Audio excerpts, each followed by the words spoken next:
Hey guys, this is Tina from Pen Daily and welcome back to our channel. Today we're going to review the newly released OnePlus Nord.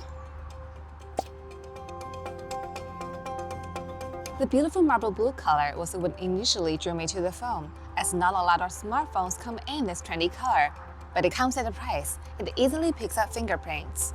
In terms of specs, the OnePlus Nord features a 6.44-inch corner-to-corner display with a 2400x1080 resolution.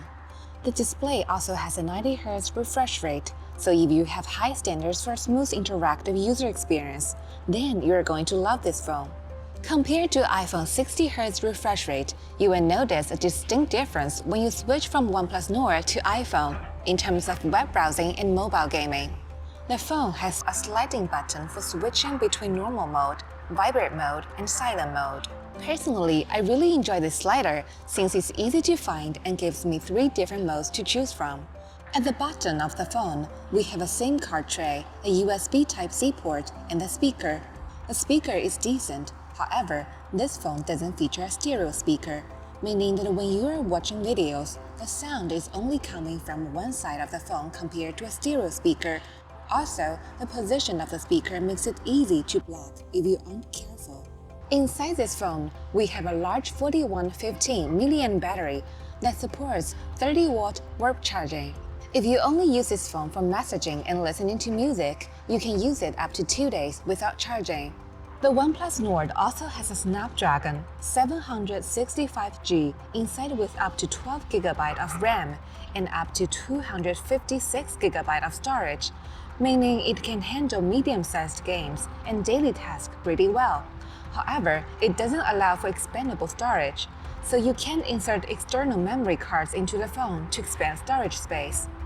For photography lovers, OnePlus Nord claims to have several flagship cameras, including a 48-megapixel wide camera with optical image stabilization, an 8-megapixel ultra-wide camera, a 2-megapixel macro camera, as well as a 5-megapixel depth camera.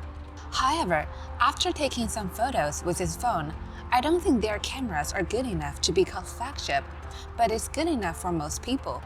First, I think the camera is more like a daytime camera, meaning it will work well in a bright environment, but it may produce low-quality images in low-light situations. Second, while OnePlus claims it has a 4-camera system, only 2 of the 4 cameras actually work, since one of them is only a depth sensor that does not capture photos. And the macro camera's image quality is not good enough. You're better off taking close-up pictures with a normal lens. The front-facing cameras include a normal 32-megapixel lens and an 8-megapixel ultra-wide lens. In most cases, the front-facing camera is good enough to capture daily moments with great image quality. On the other hand, if you like shooting wide-angle photos, the ultra-wide camera definitely comes in handy. The rear camera can capture video in 4K at 30 frames per second, and the front-facing camera can record in 4K at 60 frames per second.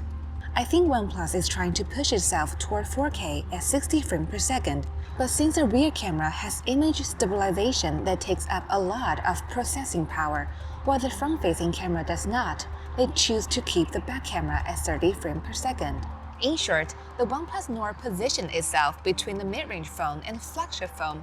As you can see, everything on this phone is great, but not the best. So who is this phone for? I think it's for people who don't want to spend a fortune on a smartphone but still wish to experience premium user experience.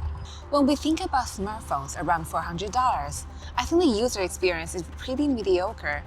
Remember, you get what you pay for.